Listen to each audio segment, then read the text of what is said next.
আসসালামু আলাইকুম, সবাইকে স্বাগতম আমার চ্যানেলে। তো আজকে এমএস এক্সেল এতে 23তম ভিডিও। তো আজকে আমরা দেখব চার্ট কিভাবে এডিট করতে হয়। তো আমরা এর আগে দেখেছিলাম চার্ট কিভাবে তৈরি করতে হয়। তো আজকে আমরা দেখব চার্ট কিভাবে এডিট করতে হয়। তো আমরা প্রথমে এই তিনটা সিলেক্ট করে নেব, দেন এখানে ইনসার্টে যাব, চার্টে নিলাম।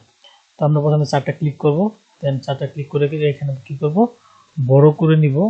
জাস্ট একটু বড় করে নিলাম, দেখতে পাচ্ছেন এখানে বিভিন্ন মানে দুইটা কোয়ার্টাইলের চার্ট। তো আমরা চাচ্ছি যে চার্টটাকে কি করব, ডিজাইন করব। তো চার্টটা ডিজাইন করার জন্য এখানে ডিজাইনার অপশন আসতে হবে। দেন আসার পর আমরা যদি চার্ট এখানে চেঞ্জে ক্লিক করি, তা বিভিন্ন প্রকার চেঞ্জ করতে পারবো। যদি এখানে চেঞ্জ করতে পারবো, তো বিভিন্ন প্রকার চেঞ্জ করতে পারবো, ঠিক আছে। তো এখানে আসলাম, দেন আমরা এখানে এটাতে ক্লিক করলাম, ওকে করলাম। দেখেন চার্টগুলো কিন্তু আমরা অ্যাঙ্গেলে তৈরি করতে পারবো। তারপরে এখানে আসলাম, তারপর এটাতে ক্লিক করলাম, দেখি এটাতে কি হয়। এটাতে ক্লিক করে দেখেন চার্টগুলো কিন্তু আমরা বিভিন্ন টাইপে তৈরি করতে পারবো। তো এটা গেল, তো আমরা এটাতে রাখলাম, ঠিক আছে, রাখলে এখানে দিলাম, ঠিক আছে। দেন আপনার এই যে পাশে চার্ট লেআউটে দেখতে পাচ্ছেন, বিভিন্ন অপশনগুলো দেখতে পাচ্ছেন। তো এখানে বিভিন্ন অপশন আছে। আরো যদি ড্রপ ডাউনে দিই, ড্রপ ডাউনে আছে, ড্রপ ডাউনে দিতে পারবেন, ঠিক আছে। তো আমরা যদি এখানে লেআউট বা ফরম্যাটে যাই, বা ফরম্যাটে যে সরি এখানে যদি আসি, লেআউটে আসলাম, তো এখানে চার্ট লেআউট, এখানে ড্রপ ডাউনে ক্লিক করলাম, এখানে যে এটা ক্লিক করি, দেখেন চার্টগুলো বিভিন্ন অ্যাঙ্গেলে পরিবর্তন হচ্ছে, নিচে নাম সহ ভ্যালু সহ আপনার দিয়ে দিচ্ছে। তো এই গেল একটা। তারপরে এখানে কি করতে পারি, মুভ চার্টে যেতে পারি, মুভ চার্টে যে আমরা এখানে কি করতে পারি, এখানে আমরা সরাতে পারি। তো এটা পরে করবো, ঠিক আছে।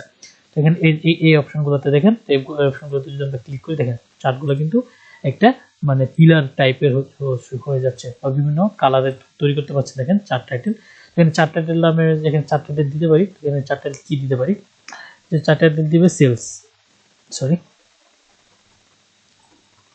তো এখানে আমরা সেলস, এখানে আমরা দিলাম কি, SAL sales manager summary, sorry SOMARY summary. তো আমরা চাইলে এটা কি করতে পারি, এটা কালার করতে পারি। তো আমরা চাইলাম এখানে কালার করে দিই, বোল্ড তো আছে, তো এখানে আমরা রেড কালার করে দিই, ঠিক আছে। তো এটা কালার করে দিলাম। দেন এখান থেকে আপনারা কি করতে পারবেন, তো আমরা এখানে গ্রিনটা দিলাম, একটু সবুজ ছিল, তো এটা দিলাম। তো আপনারা বিভিন্ন কিছু এখানে দিতে পারবেন, ঠিক আছে। তো এখানে সেভ এস টেমপ্লেটও রাখতে পারবেন এটা।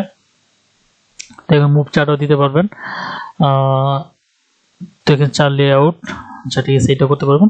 তো এখানে চেঞ্জ চার্টের অপশন, এখানে আরো বিভিন্ন অপশন আছে, লাইন আছে। তারপর যদি এখানে ক্লিক করি, দেখেন কি হয়, তো দিলাম, ঠিক আছে। চার্টের উপর বিভিন্ন অ্যাঙ্গেল করতে পারবেন। জাস্ট এখানে অনেকগুলো অপশন আছে, ঠিক আছে, ইউজ অপশন আছে। এখানে যদি স্ক্যাটার ডায়াগ্রাম তৈরি করতে চান, তো স্ক্যাটার ডায়াগ্রাম তৈরি করতে পারবেন।